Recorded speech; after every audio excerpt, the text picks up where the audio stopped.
করা হয়েছিল, কারা কারা কারাবরণ হয়েছেন, যেসব ঘটনাগুলো উনিও বিস্তর আলোচনা আমাদের সামনে রেখেছেন। এখানে আমাদের অত্যন্ত পরিচিত মুখ এবং সবাই ওনাকে জানেন, যারা আমাদের বয়সী বা এর আগের অনেকে এখানে ভারতীয় জনতা পার্টির সাথে যারা যুক্ত, শ্রী পীযূষকান্তি ভট্টাচার্য মহোদয়, যিনি আরএসএসের প্রচারক হিসাবে উনি কাজ করেছিলেন এবং উনি ওনার যে অভিজ্ঞতা সেইগুলো এখানে আমাদের সামনে রেখেছেন। ভাইস প্রেসিডেন্ট ত্রিপুরা প্রদেশ বিজেপির শ্রীমতী পাপিয়া দত্ত মহোদয়া, এখানে অনারেবল মিনিস্টার শ্রী টিঙ্কু রায় মহোদয় উপস্থিত রয়েছেন, Bipin Deb Barma state general secretary, Shri Asim Bhattacharya district Sadar urban ডিস্ট্রিক্টের, এবং এখানে উপস্থিত বিধায়ক বিধায়িকাগণ, senior party leaders and other leaders, এবং আমার প্রিয় কার্যকর্তা বৃন্দ, মিডিয়া বন্ধুগণ, সবাইকে এখানে উপস্থিত থাকার জন্য অশেষ ধন্যবাদ। ইমার্জেন্সির সময়ে আমার এখনও মনে আছে যে এলাহাবাদের কথা বলা হচ্ছে 1975 সনের যখন ডিক্লেয়ার হয়, আমি এই এলাহাবাদের যে রেলওয়ে স্টেশন 3 দিন আমার থাকতে হয়েছে সেখানে। বম্বে মেলে আমি হাওড়াতে আসছিলাম এবং আমরা প্রায় 10-12 জন ছিলাম একসাথে ত্রিপুরার। হাওড়াতে কি করে পৌঁছবো সেটা একটা চিন্তার বিষয় ছিল।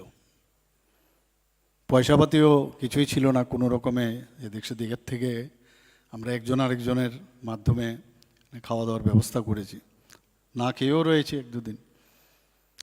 যাই হোক, কোনো রকমে এই ট্রেন যাবে করে করে করে করে বিভিন্ন জায়গায় আমরা এসে আমরা হাওড়াতে পৌঁছেছি।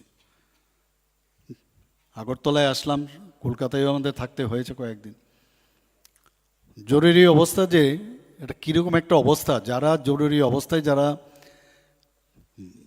মানে বোধ শক্তি তাদের মধ্যে ডেভেলপ করেছে তারাই বুঝতে পারবে যে জরুরি অবস্থা কি ছিল। আমাদের যে ওই সময়ে আমরা দেখেছি যে যখন আগরতলায় আমরা ফিরে আসলাম, তৎকালীন সময়ে সুকুমার সেনগুপ্ত, যিনি ত্রিপুরা রাজ্যের মুখ্যমন্ত্রী ছিলেন, ত্রিপুরাতে একটা মানে ভয়ের পরিবেশ তখন ছিল। কখন যে কাকে ধরে নিয়ে যাবে, কখন যে কাকে জেলের ভিতর পুড়ে দেবে, মানে এইরকম একটা আতঙ্কের পরিবেশ। কেউ কিছুই করেনি, মানে যদি কেউ কানমন্ত্র দিয়ে থাকেন ওনাকে বা ওনার সরকারের কাউকে, মানে এই যদি হয় তাহলে মানুষ বাঁচবে কি করে। এবং জরুরি অবস্থার মধ্যে আমি বলছি তো, যারা ওই সময়ে যারা ছিল তারা বুঝতে পারে কোনো মানে কীরকম অবস্থা ছিল জরুরি।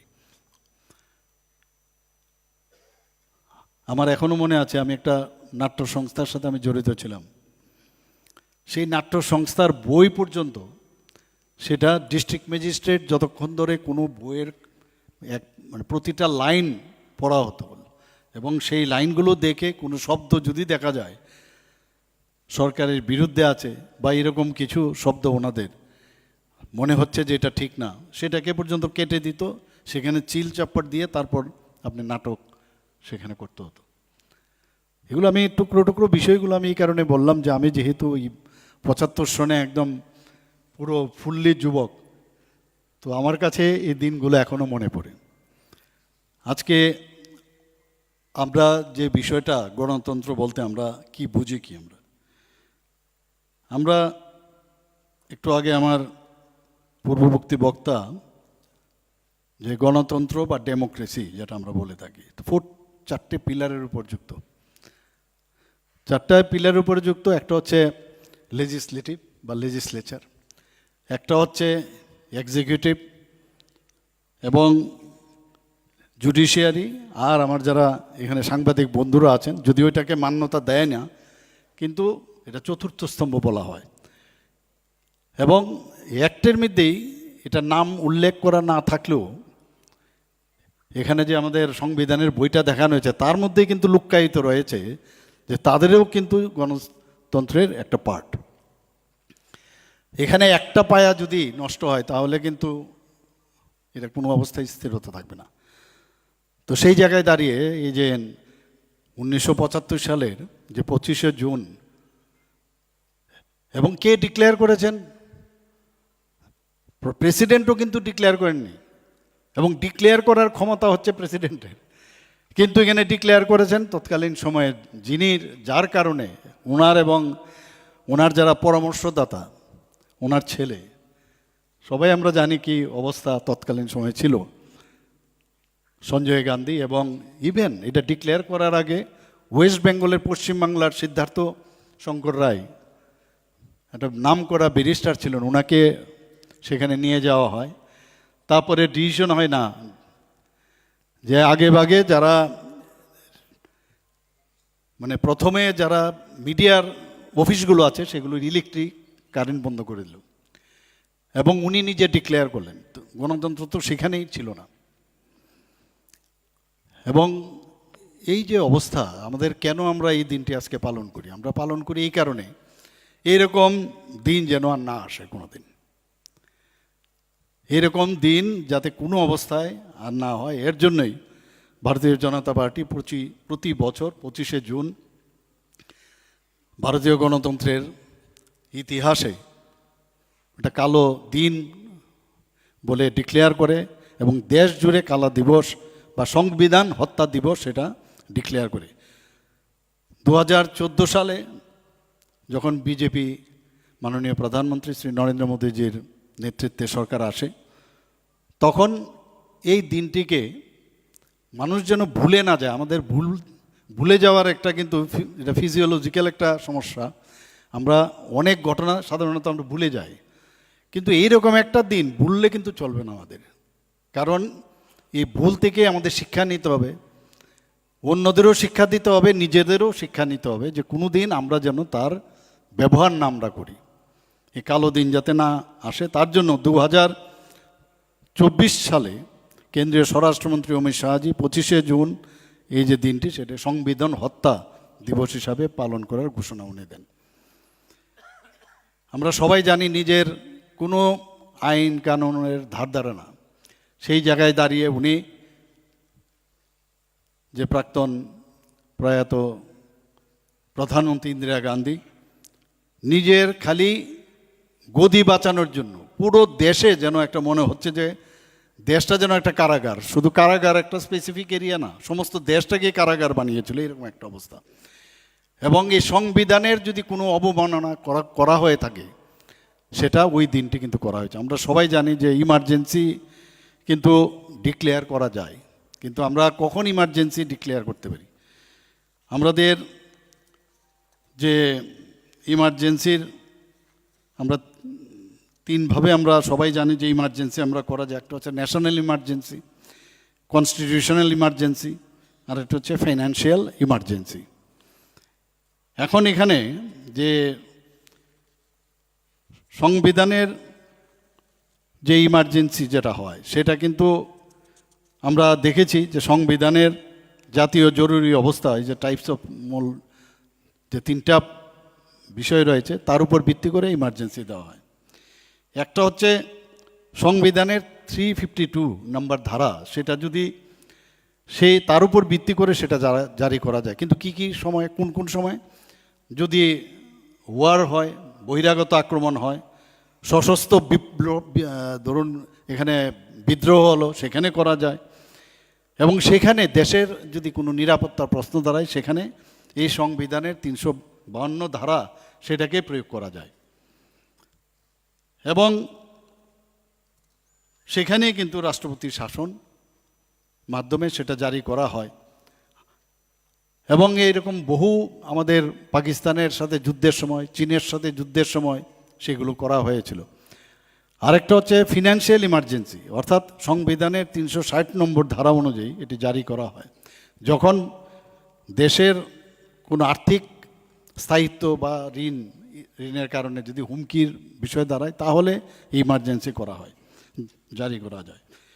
কিন্তু এখানে আমরা যেটা দেখলাম যে ন্যাশনাল ইমার্জেন্সি বা স্টেট কনস্টিটিউশনাল ইমার্জেন্সি, সেটাও 356 ধারা, আমরা সবাই জানি তখন কথায় কথায় তৎকালীন সময়ের সরকার কতবার যে 356 ধারা প্রয়োগ করে বহু স্টেটের যে নির্বাচিত প্রতিনিধি বা তাদের যে সরকার সেটাকে ব্যবহার করে তাদের সরকারকে উচ্ছেদ করা হয়েছিল।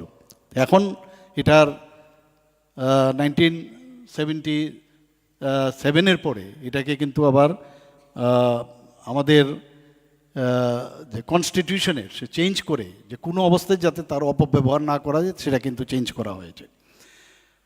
কাজেই এখানে আমরা যেভাবে ইমার্জেন্সিটা যে ডিক্লেয়ার করা হয়েছে, এখানে আমার পূর্ববর্তী বক্তারা বলেছেন, আমরা সবাই জানি যে এলাহাবাদ হাইকোর্টে রাজনারায়ণ কেস করেছিলেন এবং সেই কেস যখন সেটা সে হাইকোর্ট থেকে ডিক্লেয়ার হলো, এবং শুধু তাই নয়, ওনাকে কি বলেছেন যে 12ই জুন এলাহাবাদ হাইকোর্টে তার রায় ডিক্লেয়ার হয়। এবং উনি রাজনারায়ণজি কেন কেস করতে গেলেন, যে উনি দুর্নীতির করে 1971-এ উনি ইলেকশন জিতেছেন এবং সেই 1971 সালের নির্বাচন ডিক্লেয়ার হয়েছিল। আর এটা ডিক্লেয়ার হয়েছিল এই ওনার এগেনস্টে, যখন হাইকোর্ট থেকে যখন বলা হয়েছিল যে এই ইলেকশন দুর্নীতিতে ভরপুর ছিল, এই কারণে ওনাকে 6 বছরের জন্য নির্বাচনে লড়াই করার জন্য তাকে বহিষ্কার করা হয়েছিল। কিন্তু উনি, আমরা সবাই জানি যে উনি ওই দিন ওই রাত্রেই জরুরি অবস্থা জারি করেন, কারণ ওই দিনটা নেক্সট ডে সানডে ছিল, ছুটির দিন ছিল। ছুটির দিন থাকাতে তড়িঘড়ি করে, কারণ সুপ্রিম কোর্টে উনি যেতে পারবেন না, তো সেই কারণেই কিন্তু এই জরুরি অবস্থাটা করেছিল। আমরা পূর্ববর্তী বক্তারা বলেছেন যে আমাদের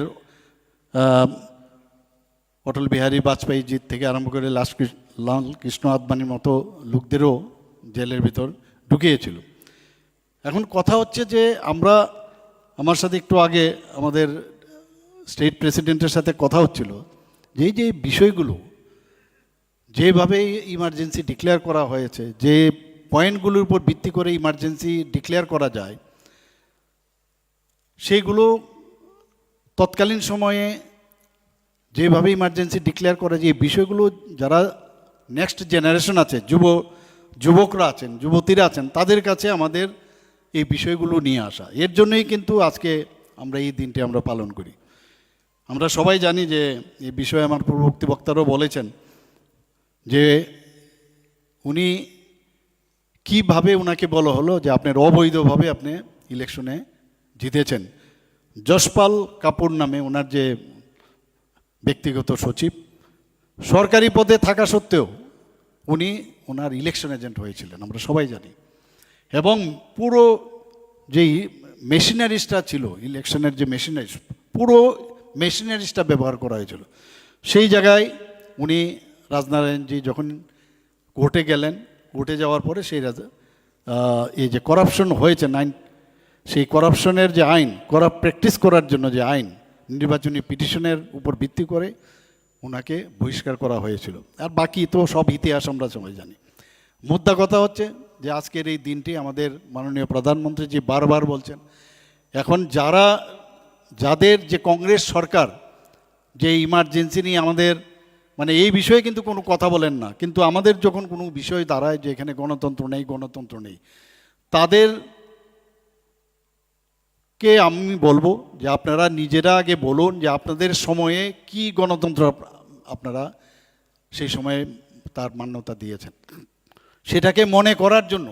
এবং সাধারণ মানুষকে, বিশেষ করে আমাদের যারা কার্যকর্তারা, তাদেরকে আমি বলবো এই বিষয়ে বিশদভাবে আমাদের সমস্ত কার্যকর্তাদের জানা উচিত এবং সবাইকে গিয়ে এই বিষয়ে আলোচনা করা উচিত। এবং যারা বিরোধী, বিশেষ করে কংগ্রেসকে আমি বলবো, কংগ্রেসই তখন ছিল পাওয়ারে, কংগ্রেসের বিরুদ্ধে আমাদের বলা উচিত, আপনারা যেহেতু গণতন্ত্রে আপনারা ধূলিসাৎ করেছেন, সেখানে আপনারা গণতন্ত্রের বুলি অ্যাটলিস্ট আপনারা আওড়াবেন না। তো সেই জায়গায় দাঁড়িয়ে আজকের দিনে আমার মনে হয় যে আমরা প্রতি বছরে এই দিনটি আমরা পালন করা উচিত এবং আমরা আগামী দিন গণতন্ত্রকে বাঁচিয়ে রাখতে হবে। এবং গণতন্ত্রকে বাঁচিয়ে রাখতে হলে আমাদের যে এট দ্য সাইড যারা এই জরুরি অবস্থাকে সামনে রেখে তার অসৎ ব্যবহার করেছে সেই সম্পর্কে আমরা জানা উচিত। আমি আবার আমার ভারতীয় জনতা পার্টির পক্ষ থেকে এই জরুরি যে অবস্থার দিন ঘোষণা করা ছিল তার আমি নিন্দা করছি, এবং আগামী দিন যেন এই সংবিধান হত্যা দিবসের মাধ্যমে আমরা প্রতিদিন সেটা পালন করি এবং কোনো সময় যেন আর এই কালো দিন না আসে, তার জন্য আমরা সবাই চেষ্টা করব। সবাইকে অসংখ্য ধন্যবাদ। নমস্কার। জয় হিন্দ। ভারত মাতা কি জয়। অনেক অনেক ধন্যবাদ আমাদের প্রিয় মুখ্যমন্ত্রী প্রফেসর ডক্টর মানিক সাহা মহোদয়কে। এখন আমাদের সাউন্ড সিস্টেমে যারা টেকনিশিয়ান আছেন ওনাদের কাছে অনুরোধ করব